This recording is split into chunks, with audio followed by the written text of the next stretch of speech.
Welcome back, guys. Can you guys hear me okay? Yeah. All right, let me adjust my audio up a little bit. Okay.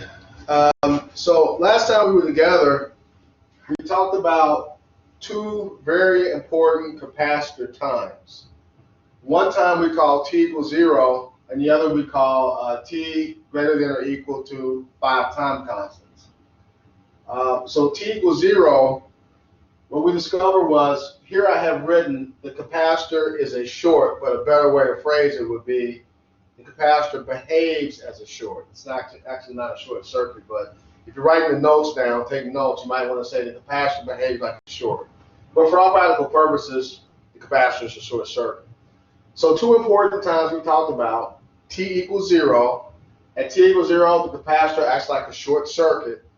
At t equal to 5 time constants or greater, the capacitor is equivalent to an open circuit. So if you're doing an analysis at one of those times, you either got to replace the capacitor with the short, if we're at t equals 0, or you got to replace the capacitor with an open if we're at 5 time constants. And we did that last class. If you didn't have a chance to see that, then you want to go back and look at that video and review it so that that makes sense.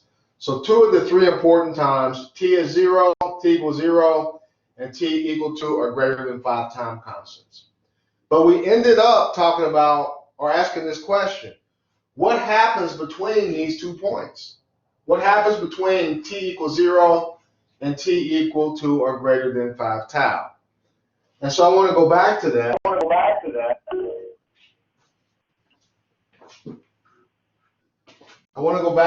And look at that. So at this last point here, t is between 0 and 5 tau. We call that the transient time. And if you remember, we said transient means change. Things are changing. So let me get rid of this. I want to go back to the graph and talk about that graph a little more. And then I want to do a transient analysis on the basic circuit. And then we'll see how time goes, and we'll do some other stuff if the time allows. So let's go back to our graph. So the graph basically looked like this. As for a circuit, let's draw a charge circuit. Here's a capacitor charge circuit.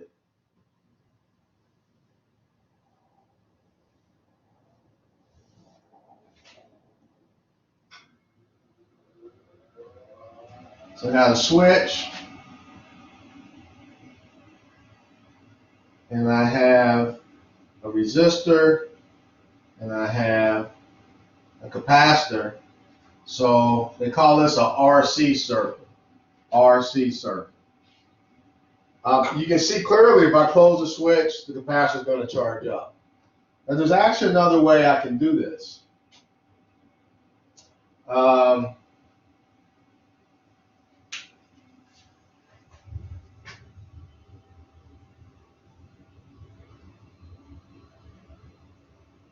I'll show it to you. I want to show I can actually turn this real easy by changing the switch out. I can change this to a circuit that will allow me to charge or discharge the circuit. And that's actually one of the problems we'll look at today. So we'll stick with this for now, but I'll come back to that. I'm going to show you that. So here we have the total voltage. We have a resistor and capacitor. And you know the product of R and C is the time constant tau.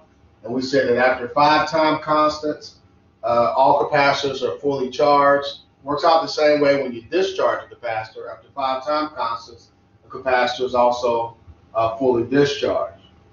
So I'll show you how you can change this into a circuit where you have a choice in a few minutes. So let's look at the graph again. So the graph, the universal time graph,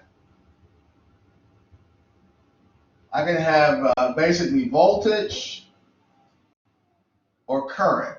I'll say and current. I can have either one. And on the horizontal axis is, of course, time. I just knocked over one of my lights, so hopefully that didn't make it too bad.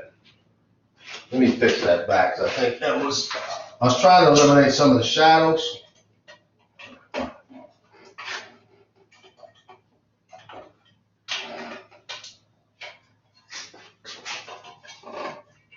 don't know if that's any better or not, but hopefully you guys can see.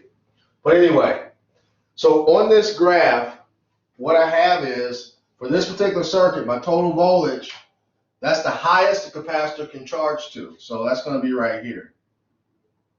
That's my total voltage. So this right here is equivalent to VT for this circuit. And so I just make this dotted line, and they call that the steady state value. So this is steady state, is the terminology. Steady state. And all that means is when the voltage finally reaches that value, then it remains steady. So how does the graph look? Well, we mentioned before that when we close the switch at t equals 0, the capacitor is going to start charging up. And because initially there's no charge on the plates of the capacitor, it charges up real fast at first. But then as it starts to charge up, the rate at which it charges starts to slow down. And you'll see that by the curve kind of leveling off. So the curve looks like this. It comes up real fast at first, and then it starts to kind of like level off like this. And eventually, it reaches steady state. And when it reaches steady state right there, then it stays steady forever. And what we said was, this takes, to reach steady state, it takes 5 time constants. So we talked about that. So at this point, we said the capacitor initially, that's T0. For all practical purposes, the capacitor is a short circuit. And at 5 time constants, for all practical purposes, you can replace the capacitor with an open. So we're interested in the time between these two values right there, and that's called the transient time. And what's changing during the transient time? Well, let's come back over here and take a look at this circuit. If I close the switch, and we've walked through this before, but we'll do it again. If I close the switch at t equals 0, then this resistor across it, let's say this is 10 volts. We'll have 10 volts across it, and the capacitor will have 0 volts across it because it's a short circuit. It's equivalent to a short. So let's take a snapshot of this circuit at t equals 0 and calculate the current. Well, that's real easy to do because we just use Ohm's law. The current, by Ohm's law, current is just V, basically VR over R. And to make the math easy, we'll make this 1 megohm. So we got a 1 megohm. Let me make some room here. We'll put some values up here just for the heck of it. We'll use the values we did before. This is 1 megohm, and this is 10 microfarad. And we're at t equals 0, so at t equals 0, all the voltage is across the resistor. I don't have any voltage across the capacitor because that capacitor hasn't had time to build up charge yet. So I got 10 volts across the resistor. Well, my current's going to be the 10 volts across the resistor divided by the value of the resistor. It's going to be 10 microamps. 10 microamps at t equals 0. But now the clock starts to tick. My capacitor starts to charge up. So if you think about it, at this point right here, I will always have 10 volts. Now, follow what I'm doing. If I take my voltmeter and put the red lead here and the black lead here, I'm across the battery. I'll always read 10 volts across the whole circuit. But if I'm down here, I'm going to read, well, it depends on what the capacitor is charged to, but you can see the voltage drop across the resistor is going to be 10 it's going to be 10 volts minus whatever the voltage across the capacitor is. That's going to give me the voltage drop across that resistor. And since this voltage is the capacitor is charging, this voltage is going up. The voltage difference across the capacitor is going to get smaller and smaller and smaller. And hopefully you can see that. Initially at 10 volts, all the way across the resistor, So I'm going to get a maximum current of 10 microamps. But now let's say the capacitor charges up to 2 volts. If the capacitor charges up to 2 volts, well, then you know that this has to drop down to 8 volts because these two got to add up to the total. And if I have 8 volts across my resistor, now my current is went from a maximum, let's say the maximum one right here, it went from a maximum of 10 microamps down to 8 microamps.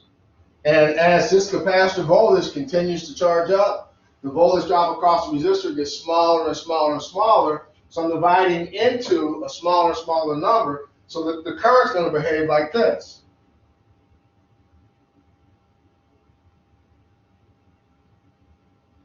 And eventually, it'll go all the way to 0, and that'll happen at 5 time constants.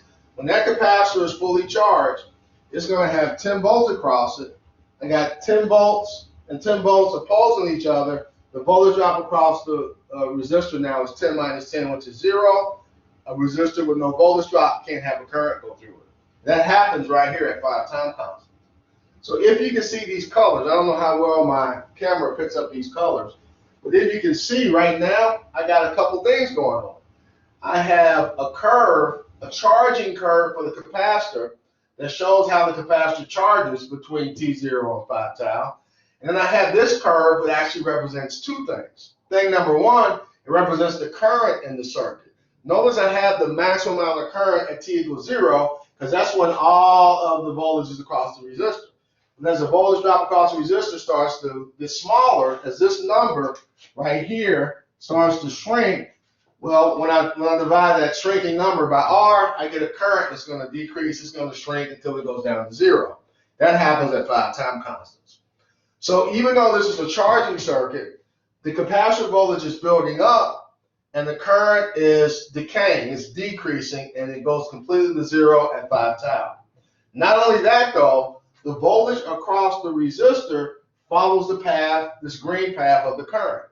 So this green path here represents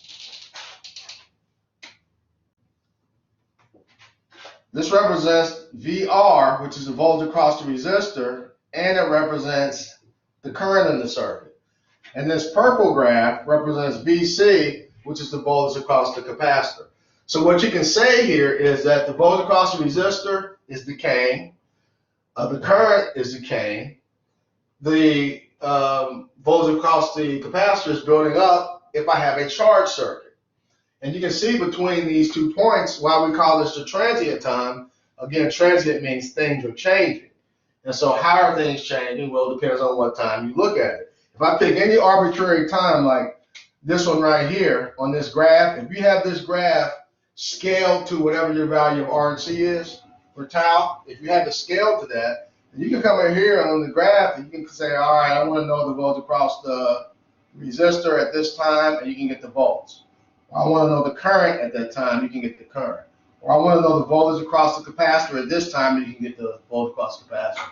So this graph is very, very useful for finding things, values like current, voltage, during that time that we're calling the transient time.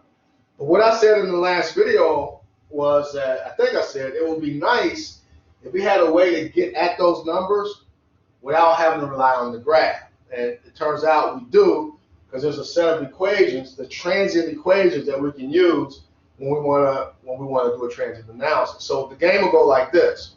If on the exam, we have to talk about the exam, but if on the exam I say T equals 0, piece of cake. You go in, you replace all the capacitors with the short, you do your analysis, remembering that if I have anything in parallel with the short circuit, it's out of there.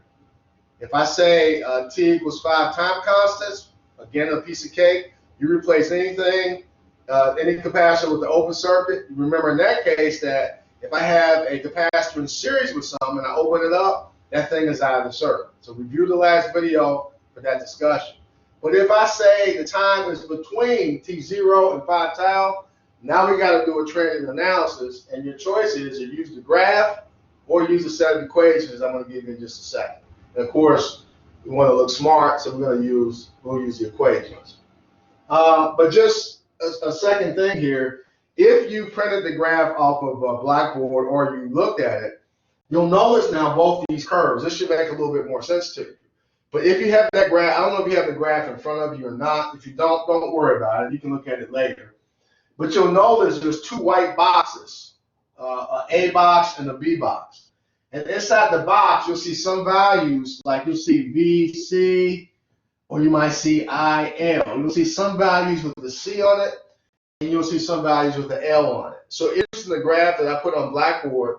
For the discussion that we're having now, ignore anything with the L on it. L is for inductance, which we'll do that later.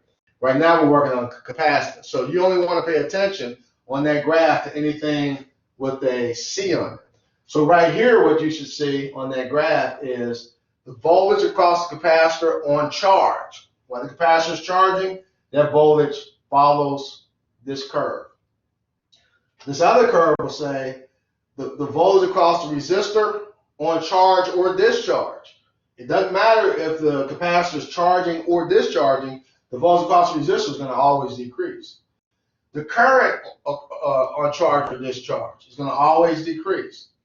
And if I have a discharge circuit, then this green graph also represents the voltage across the capacitor on discharge. So I can get a lot of information from this graph.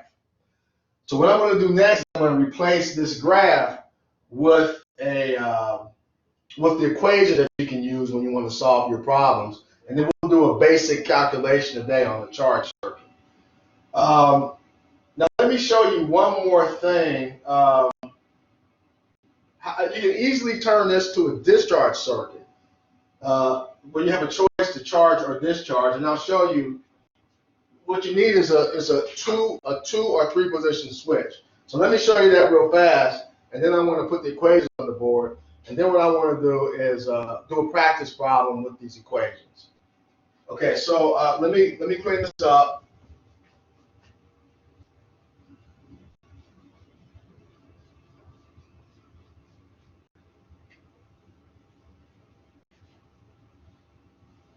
Looks like we're going to be doing summer classes online, so I've been experimenting with the lighting.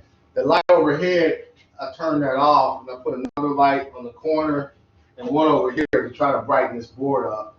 So I think I got all the glare gone, but I'm still not happy because I want this board to be brighter. So I want to try to get this right before next semester. So since I'm going to be spending, looks like I'm going to spend the 10 weeks of summer in this basement on this board. I got to get this lighting right. So I'll be experimenting, probably asking you guys questions on how bright this board is. So right now I have a light over here, a light here, and you can't see it, I got a light across the room, a diagonal, kind of lighting up everything. But I'm going to try to get rid of all this shadow. So I'm actually logged on to another computer so I can check the lighting out, but hopefully I'll get it perfect soon. But let me show you what you can do to this. If you wanted to, you can have a 3-position switch. I'm going to get rid of all of this stuff just so it's easier to look at. So a 3-position switch looks like this. You got the switch, and then you got these positions right here, like that. So this might be position 1, 2, and 3. So I might have a knob that I turn, and when I turn it, that thing moves up to here or to here to make contact. These are contacts. So contact 1, 2, or 3. So if I have a switch like that, what I can do to this circuit, okay, so if I want to discharge a capacitor, what you do is you take the capacitor, and all you got to do is take a wire and put across it like that, and it'll discharge. Now, by the way, I want to tell you this because I don't think it's probably not in the book or people don't really talk about this a lot. If you have a large value capacitor, you never want to discharge it like this. The ones that we use in lab, the little bitty ones, you can touch the wires together. It might make a little spark, but it won't hurt anything. If you have a large value capacitor, the voltage value is large, or the capacitor value is like really, really huge, you want to put a low value resistor across the terminals. You don't want to touch the leads together. You actually can, if you have a really big capacitor and you put a screwdriver across the leads to discharge it, you can actually weld the screwdriver to the top of the leads because the current is so high. So always use a low value resistor if you have a high voltage capacitor or a really, really big capacity capacitor. When I say big, I mean the microfarads. But the point I was making is I can replace this with this. I can bring, there's a lot of ways to do this, but I could change this switch around so that I have a contact here, a contact here, and a contact here, right? So here's position 1, 2. Now position 3, I'm just going to bring over like that and bring it around and tie it to the bottom of the capacitor, like that. And so my switch now, I can move it to position 1, 2, or 3. And you can see if I move it, see if I got a pencil. Let me I need a prop. Hold on a second.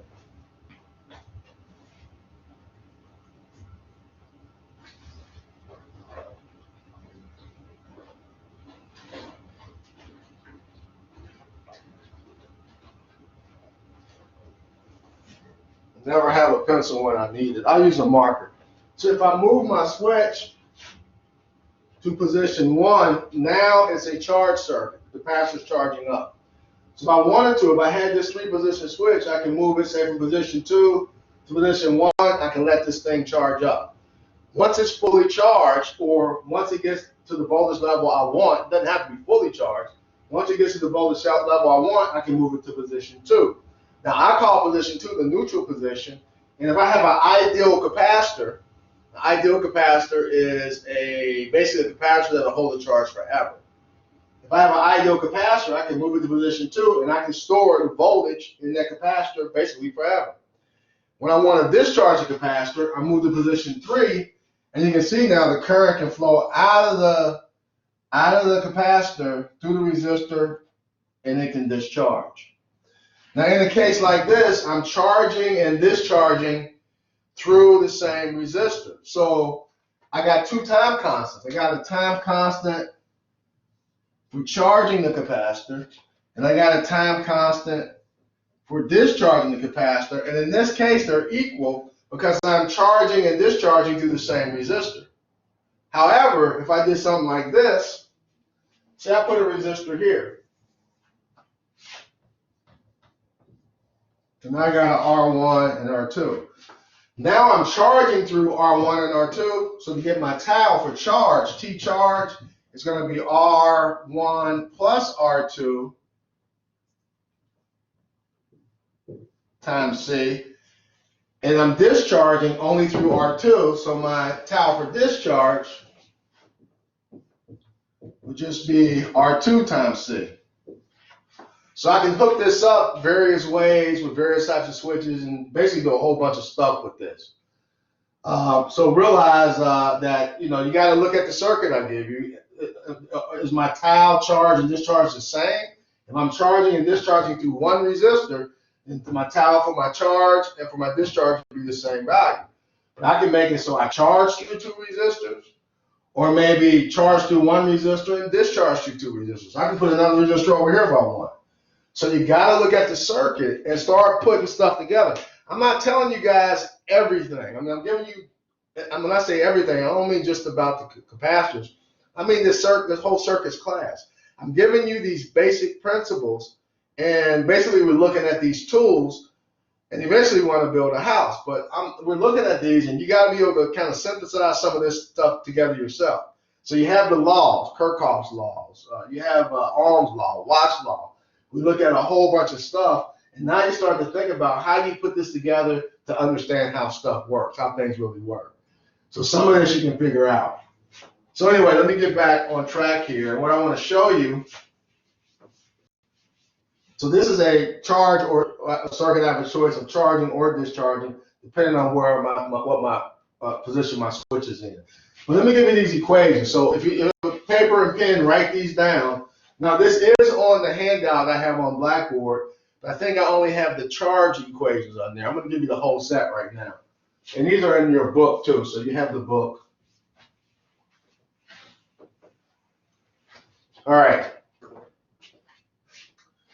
I got two choices. I either have a capacitor that's charging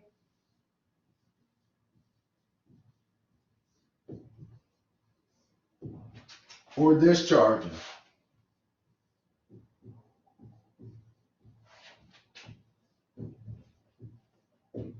So if it's charging, the values of interest are going to be VC, which is the voltage across the capacitor, VR, which is the voltage across the resistor, and I, which is the current in the circuit. And I'm talking about a basic RC charging circuit. And for discharge, you'll have the same exact values, VC, VR, and I. You might call this IC, it just depends on whose book you pick up. But here's the equation. So for this one, is VT times the quantity 1 minus E to the minus T on tau. Now this right here, that's the exponential function on your calculator. You should have a key that says e to the x. So if you got your calculator out, or if you don't, at some point get it out, and you want to find your e to the x key, because that's what that is. That's the exponential function. Now that exponential function is probably, if you look for the ln key, and it's probably going to be above the ln key. It could be on top, but most of the time they have this as a second function key and the ln as the first function key. But you do need that, and you guys should have scientific calculators, but I think it was one person that had a business calculator. I don't know how he was doing this math, but you got to have this. So this right here is the e to the x, is what that is. So let me give you the equation. You write these down. VR is just VT e to the minus t on tau. And then this is going to be VR divided by R e to minus t on tau. So if you have a charging circuit, like the one I just showed you, and I move that to position 1, and that capacitor is charging up, you can find the voltage across the capacitor or the voltage across the resistor or the current in the circuit at any time t that you want between 0 and 5 tau during that transient time by using these equations. If I have a discharge circuit, this would give me VT e to the minus t on tau. This is VT e to the minus t on tau. And this is VR divided by R e to the minus t on tau. So if you look at these equations, the bottom 4 are the same. They're all the same. So this shouldn't be too easy for you to remember. Not that it matters, because your exam is basically, I guess, open book, open notes. You'll have it.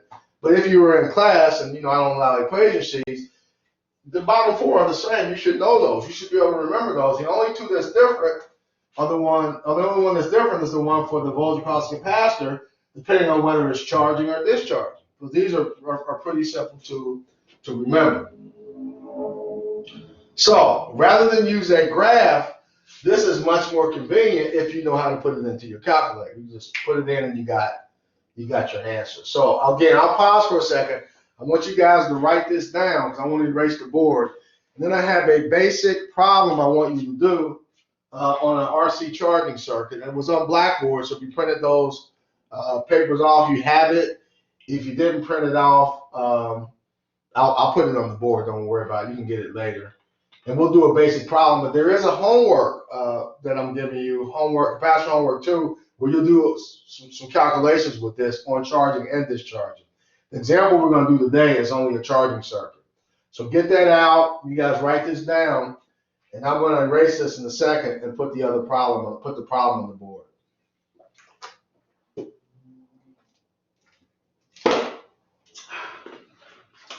I made a mistake and I bought a package of Klondike bars and I ate the whole pack and now I have a bellyache. So I'm sitting here gaining weight getting fatter and fatter and fatter while we're doing this remote stuff. Soon I won't be able to fit on the camera lens, I guess. But I ate a whole pack of Klondike bars. There's 6 Klondike bars in the pack. So I guess I have a sugar addiction.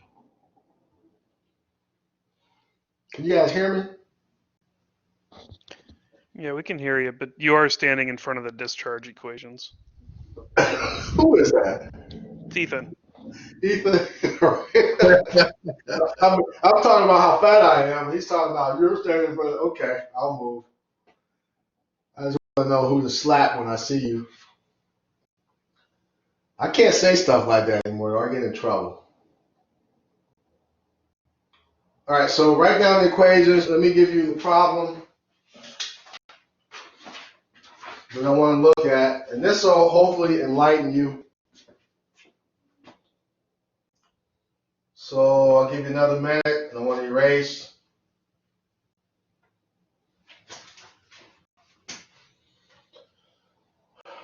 All right, I'm going to erase it now. You can always go back.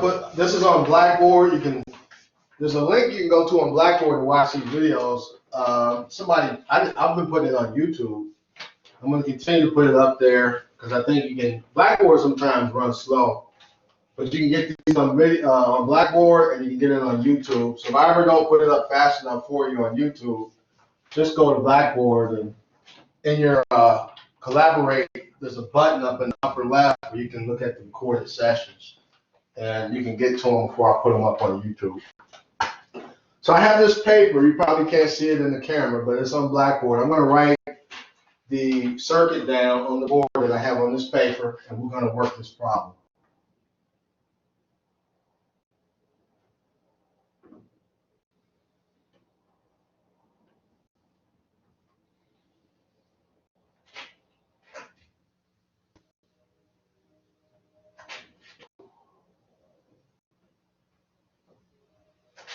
All right, so I got a 3-position switch.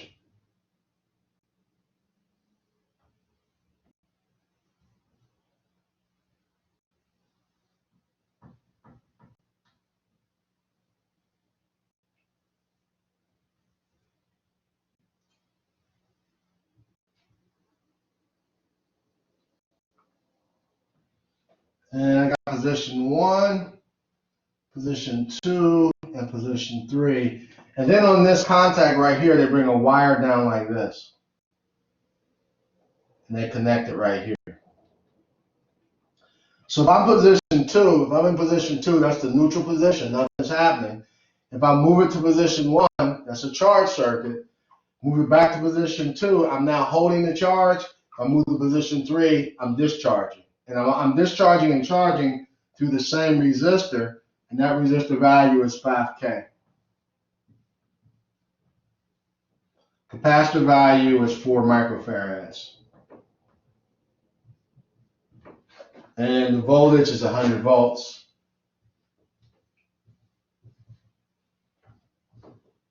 So there's my circuit. Now what we want, the first thing we want, it says find the RC time constant for charge or discharge. So the first thing I want to do is find T charge and T discharge. Find the RC time constant for both charge and discharge. So I'll give you a second to do that. The RC time constant for charge and discharge.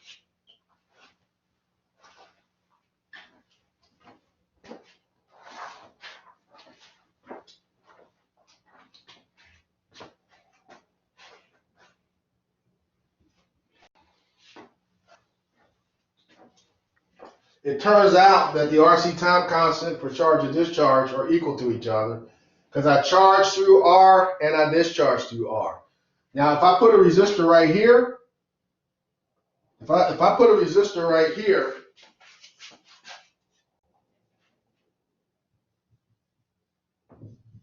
if that's R and that's R, if I'm position 1, I'm charging through R. If I move to position 3, I'm discharging through 2R. So then my time constants would be different, but that's not what I have. I have it set up to where I'm charging and discharging through the same resistor. So these two are going to be equal. So let's go ahead and calculate the value of that. So tau for charge or discharge is just the product of R and C. R is, I don't have my calculator, so I'm going to write it out in scientific notation. So this is 5 times 10 to the third ohms. And C, keep running into my light. C is 4 times 10 to the minus 6 farads. So I will go ahead and multiply these two right here first. That'll give me 20. And then multiply this and this. It'll give me times 10 to the minus third. And I showed you that when you multiply R times C, the correct units are seconds. So it's that many seconds. So tau for charge or discharge is 20 milliseconds. So that's the first part of that problem, 20 milliseconds. Okay, so hopefully you got that one. Now, number two.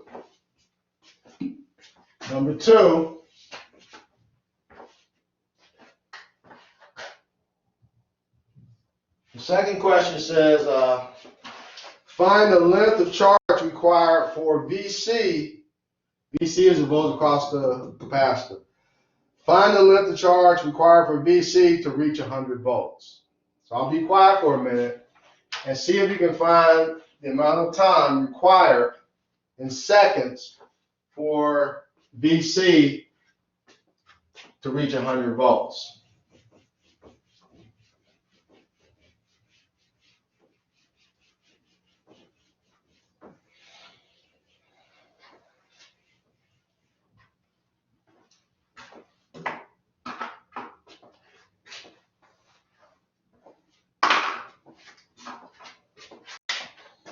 And what we learned is all capacitors, and this is time, and this is V or I. And here's my steady state value, which is 100 volts for this circuit.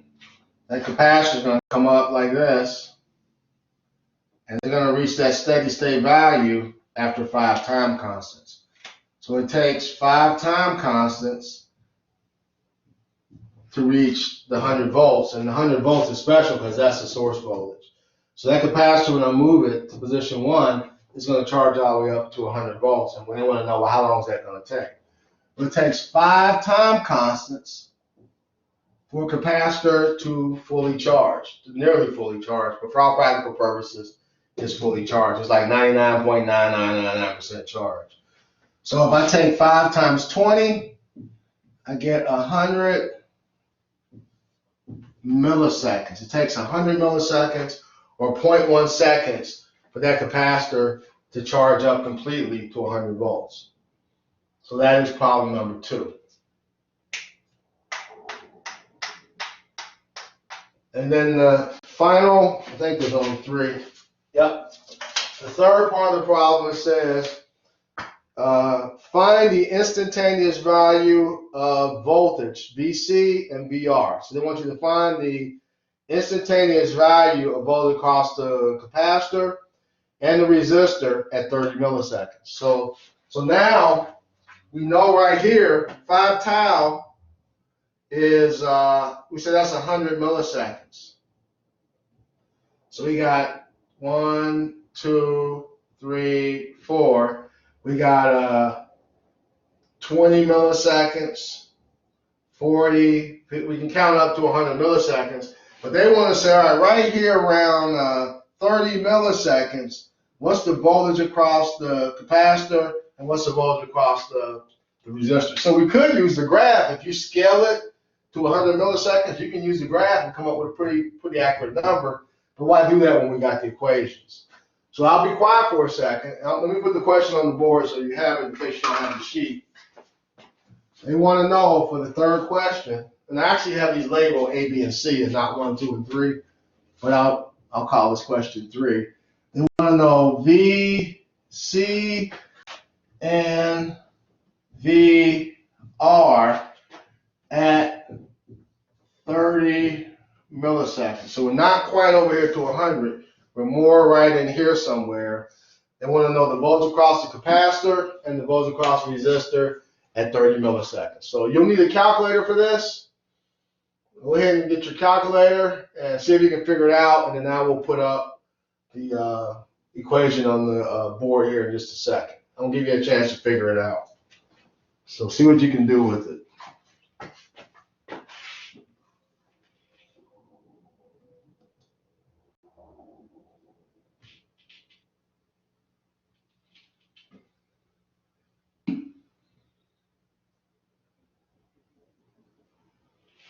Yeah, so some of you have the answer already, but you can open your mind. My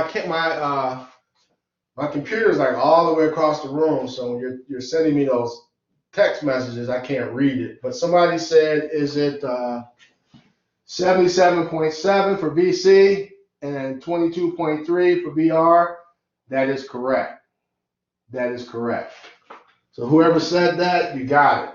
If you didn't get it, here's what they did. They took the equation. We'll do VC first. They took the equation for VC that I gave you, which is VC equals VT times 1 minus e to the minus t on tau. And we'll put the numbers in. I'll write it with the numbers in. With the numbers in, this actually is, I just stick my 100 in there. And watch how I do this, just to make the math a little simpler on your calculator. So I'm looking for VC. VC is VT, which is 100.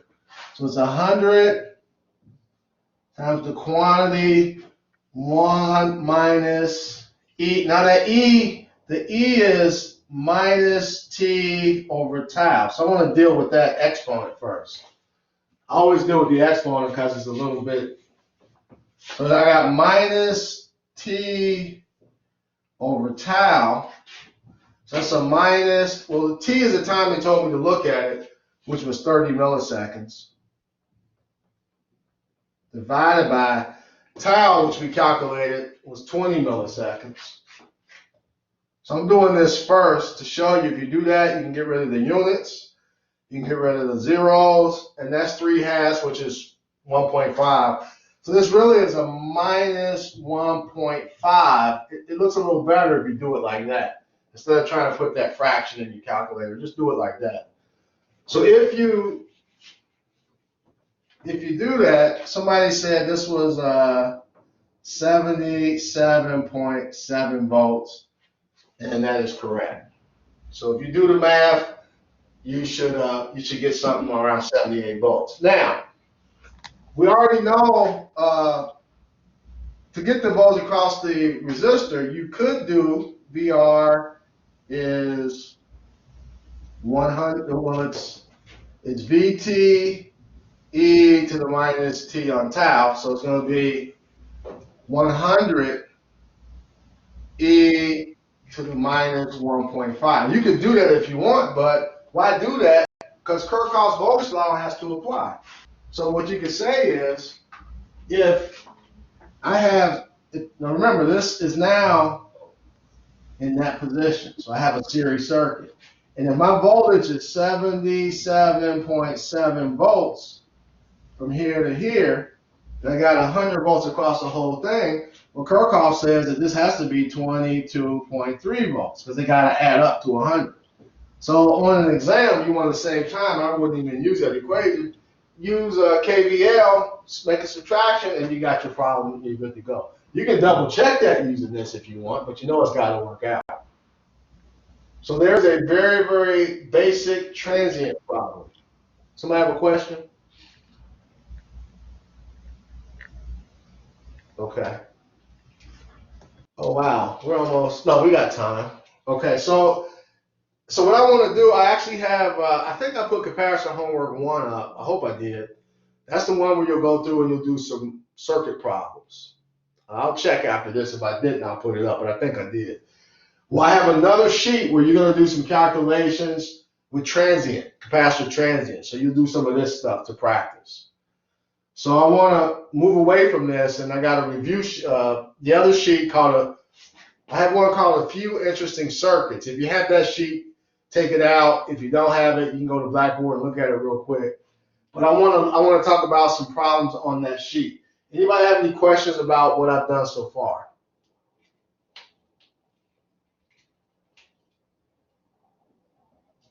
All right. Well, if you don't have any questions, take out the sheet if you have it. It's called A Few Interesting Circuits. It says capacitors, a few interesting circuits. If you don't have it, I'll put it up on Blackboard. So let me show you what I have on this sheet. If you don't have, especially if you don't have the paper, make sure you write this down. Now here's where this stuff gets really kind of cool, because now we're going to apply some of the stuff that we learned over the past few weeks to circuits with capacitors in it. And you can see how some of this stuff comes together. So on the sheet, problem number 1. They give you a circuit like this.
All right, so here's your circuit. And what they want to know is, it says, how would you solve a circuit like this one? What they want to know is the voltage across the capacitor at T equals 2 tau. And they want to know the voltage across the capacitor at T greater than 5 tau. So what you want to do is find VC at T equals 2 tau and T greater than 5 tau. So how would you do a problem like this? So what I want you to do is look at this problem. Make sure you have pen and paper out. And I'm going to be quiet and let you guys think about how you would do something like this. How would I figure out the voltage across the capacitor?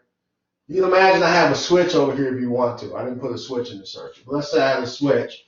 And at 5 tau, I say, all right, let's stop it. I mean, at 2 tau, let's figure out what's the voltage across the capacitor. And once you figure that out, then we let it 5 tau, so this thing's going to be completely charged. What's the voltage across the capacitor at 5 tau, or greater than 5 tau? So I'm going to pause for a minute. I'm going to give you a couple minutes to think about this.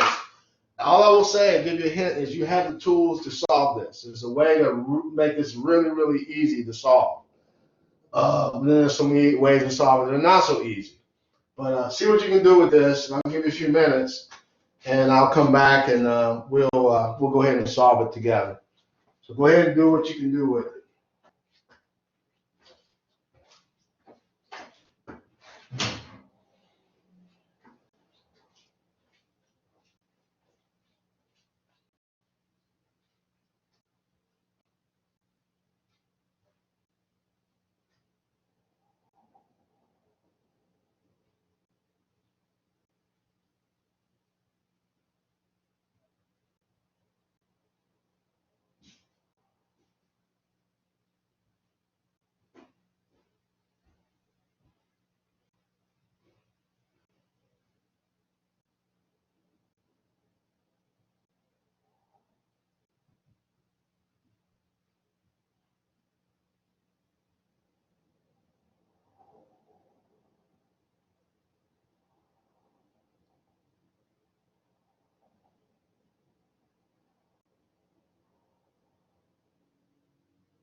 Anybody have any suggestions on how to start this? Find T. Find T. Using RT and capacity. Okay. So that's interesting. So you mean find tau, right? So you're Yeah. saying find tau. So that's R times C, but the question is, what are you going to use? What do you use for R? I added up all the resistors. How so? What did you tell me? What you added? I added the 3, the 4, and the 6, and I got 13 times 10 to the 6 ohms. They're in parallel though. Oops. That's okay.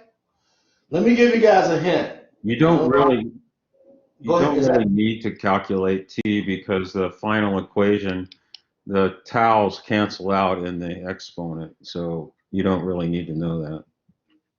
okay? Did you get a final answer? Let me give you guys a hint, and I don't know how much of a hint this is going to be, but hopefully, does this mean anything if I do this?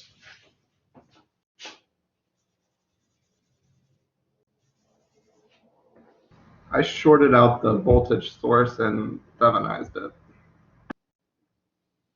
You short out the voltage source and do what? Thevenized? Yes. I don't know who that is talking. Does that make sense? Why would I want? Tell me why I want to Themanize. Why? What's the You want difference? to see the resistance from the point of view of the load, and in this case, Exactly right. Does everybody hear that? I want to know what the resistance is, not looking this way. I don't care about what the resistance is from the point of view of the battery.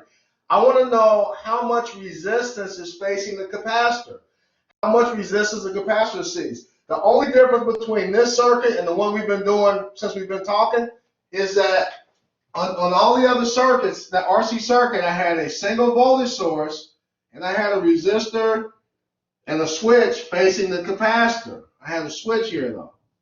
So how do I make that look like this? The answer is I Themanize. So I don't know any other way looking at that. It's not what you think. It's not what you think. You got to see how much resistance. If I'm looking this way in the circuit, you treat this like the load, and I want to know how much resistance is that capacitor seeing. It's not seeing these. It's not seeing these three. It's seeing something else. So what I want you to do, act like this is the load. I want you to Themanize the circuit, put the capacitor on the Thevenized circuit, and then try to answer these questions. I think you'll be surprised at the answer. I'll be quiet for a minute and let you do that. Thevenize it, and then solve for 2 tau and solve for 5 tau. So go ahead and try to Thevenize it.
If you Thevenize this circuit, what you got to do is remove the load. In this case, the load is the capacitor itself.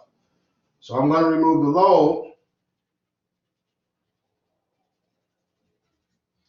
And then I say, all right, well, how much voltage does the capacitor see? Now you might be sitting there thinking the capacitor sees 9 volts, but it doesn't. The capacitor doesn't know anything about the 9-volt source.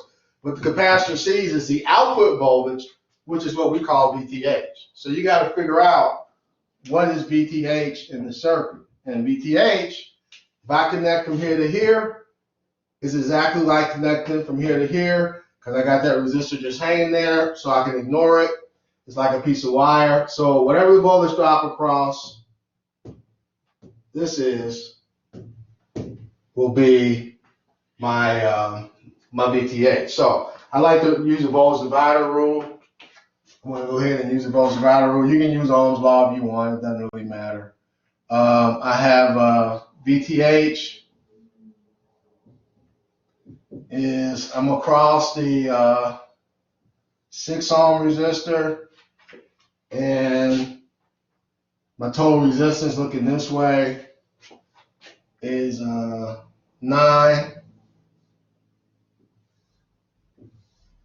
And I'm going to multiply by the total voltage, which is 9.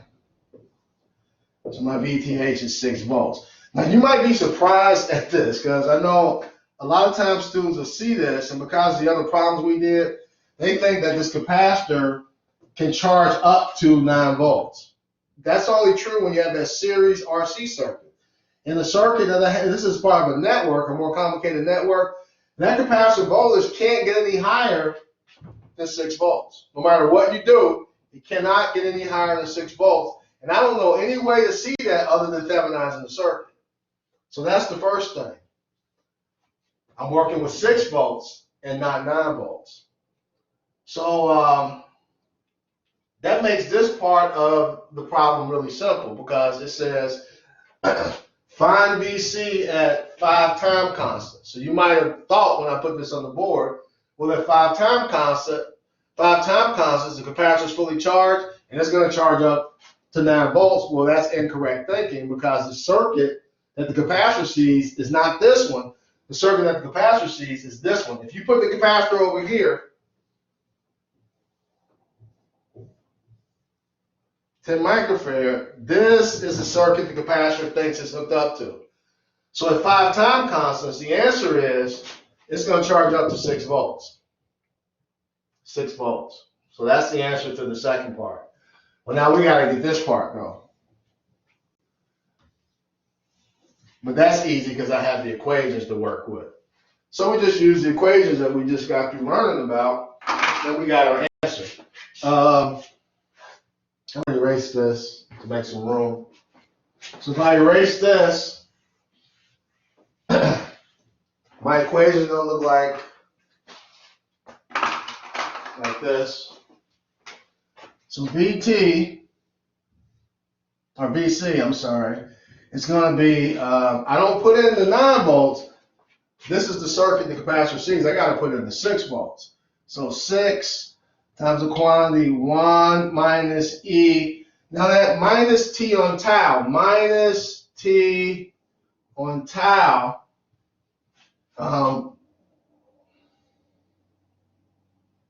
well, what I know is I got tau on the bottom, right? And they didn't really give me a time, but they said look at it at 2 tau. So I'm going to put in a 2 tau for T right here.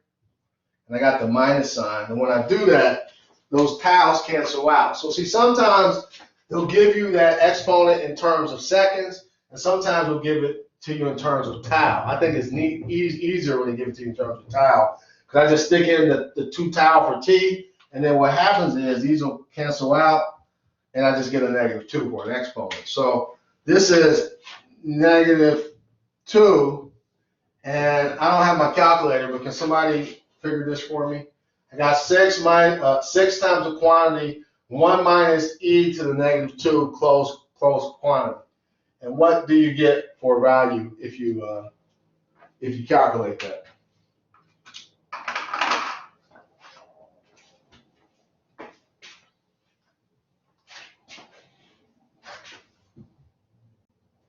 $5.18. 5.18 volts sounds about right. So I really, really, really like this problem because I think Thevenin's theorem is probably second to Ohm's law. It's the most important thing that we've talked about all semester. I think so. And you'll see, if you take me for AC, you'll see we come right back to Thevenin. And so Thevenin allows you to see what the load is saying, and anything up here can be a load. Anything can be a load. It just so happens that the capacitor is the load. So once you Thevenize the circuit, the beauty of it is now you can see the power of Thevenin because you greatly simplified that circuit. I would much rather work with this than that. And so now you can see that capacitor number one can't charge any higher than 6 volts. It's impossible to reach 9 volts. And number two, you can see that at 5 tau, if you had put 9 in there for VT, you'd have been way off, right? You can see that at 2 time constants, we're at about 5.2 volts. So here we're using Thevenin and then some RC transient analysis together. So this is a really, really good problem, which probably means that when you take the exam on this stuff, you'll probably see this problem. Oh, I keep talking about the exam. I know you guys have the other exam out, but I got to test you on mesh, nodal, a little bit more Thevenin, and superposition. So I'm going to work on something and put it up in the next couple of days for you. Couple problems for you guys to work that'll count as an exam. So, you got to keep fresh up on those methods of analysis. But I don't want to overburden you because I know you got another exam out already. But I'm going to fire another one out at you here in the next couple of days. So this is a good problem. Anybody have any questions on this? I really, really love this problem. I think this is an excellent problem to demonstrate Thevenin and the transient analysis. Anybody have any questions over anything we did? Hopefully it's crystal clear. I don't know. We got 10 minutes. I guess we can start on the next problem. We got about 12 minutes. The next problem, we kind of already did this. Let me put it on the board.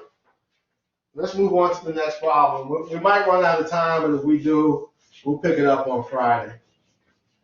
And look for I'll put out a lab link. I didn't put one out. You know what lab we're doing. We're doing whichever one the next one in the book is. So some of you might have already done it. I just wasn't sure on how to submit it, but Jacob told me that there's a way that you guys can make, if you have multiple pages, there's a plus sign in that app somewhere. You can put those pages together and send me one long file, which is kind of what I was looking for. So I'll have more to say about that on Wednesday, but we're going to do the next lab on Wednesday, and it won't be due on Wednesday, but I'll assign it on Wednesday. All right, here's this next problem. Like I said, if we run out of time, we'll pick up with this on Wednesday, on Friday. So here it is. Write this down if you don't have a sheet.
All right, so here's the problem, and this is 10 volts. And they want to know two things.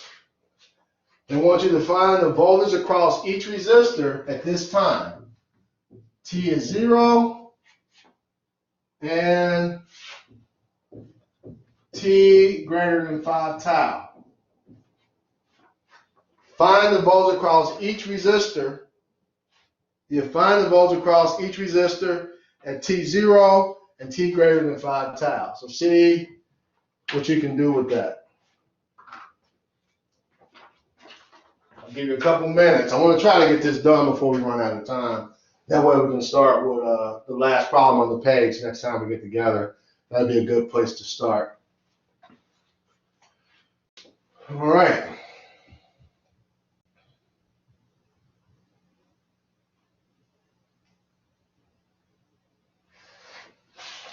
T0 and T greater than 5 tau.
Any suggestions for T0? What do I do? Replace the caps with short. That is correct. At T equals 0, those capacitors are equivalent to short circuits. So I'm going to take this one, replace it with the short, and I'm going to take this one and replace it with the short. And then you got to say, all right, what do those shorts do to the circuit? How does the short affect the circuit? And what happens is, if I short this out and this out, those two shorts are going to place R2 and R3 in what? Parallel. Parallel. Everybody see that? I now have at T equals 0, this is a snapshot of the circuit. So all I got to do is my regular old analysis that we've been doing for weeks. I come to the part of the circuit further away from the source. I'm going to redraw it into a smaller series circuit. And I'll have a 10 volt source. I got R1, which is 3K. And I got 12 in parallel with 4. That's also 3K.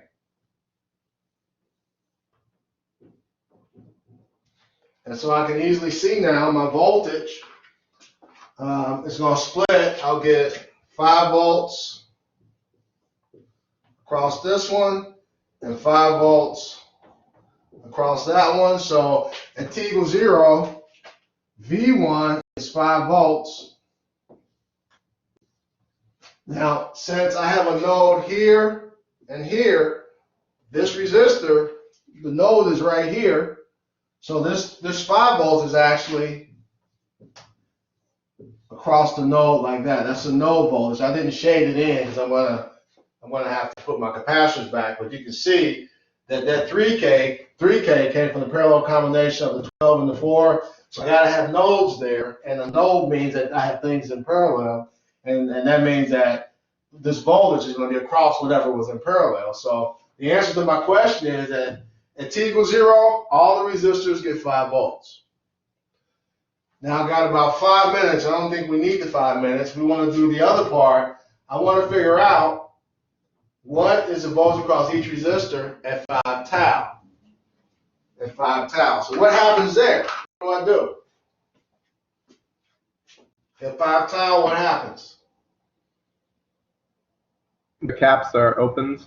The caps are open. So C1 was here, current was flowing through here, but when it's fully charged, it acts like an open. If I open that up, no current can go through R2. If there's no current through R2, there can't be a voltage across R2. Same thing here. But this one, when I open that up, look what happens. If I open this up, not only can current not go through R3, but current, there's nowhere in the circuit current can flow. It can't get out of the battery because there's an open circuit here and there's an open circuit there. So for T greater than or equal to 5 time constants, the volts across each resistor is 0. 0. So that's another good problem. I like this problem because you gotta think. But it's simple if you remember the rules, which I think people will remember. But the hard part is seeing what effect a short has on the circuit. I mean, if I put a capacitor here, off to the side like that, and I short it out at T equals 0, it's a short. Basically, the whole circuit is 0 now because there's nothing left in the circuit. All current is going to go this way. Everything over here will be bypassed. So I don't want to call it a trick, but the trick to this is if I have a capacitor in parallel with something at T0 when it's a short, what effect is that short having on the circuit? And that's the kind of stuff you got to look at and think about. I don't know. This is some good stuff. This is probably in the course. This is my favorite topic. This RC stuff, only because I realized so much you can do with this is ridiculous. It's a little too early in the game for you guys to know now, but if you go on and take electronics, and if you're electromechanical, I highly recommend, I know when we start doing face-to-face meetings again, we can talk about this, but I highly, highly recommend doing a double major because you can get your EET degree taking another 2 or 3 courses, no more, 3 courses probably at the most. So why not have 2 associates rather than 1? And then there's a lot of stuff you guys you're not getting Ditch 2, you're not getting electronics. There's a lot that you're not getting. So if you're electromechanical, when we get back face to face, come see me about a double major. I don't get any extra money or nothing for pushing this double major. I just think it's a really good deal.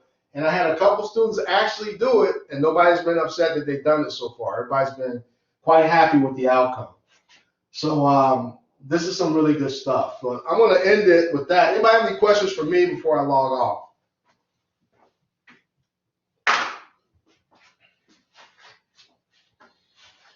Well, if you don't, stay safe. The temperature really dropped out there. It was warm this morning, and now it's kind of freezing. So stay safe, stay warm. I probably won't do a video on Wednesday unless I feel like I have to, or if you guys think you need some instruction with the lab, let me know. I can open this collab up. But I'll put up the link for the video, for the lab, and you can go ahead and do that. And our next session will be on Friday. I don't know what due date, I can't remember for the exam, but make sure you're working on that. And exam 3 will be coming towards this week. Sometimes you'll have exam 3. I've already told you what's going to be on it, so it shouldn't be a shock. You guys have a great rest of the day, and I will see you again by video on Friday.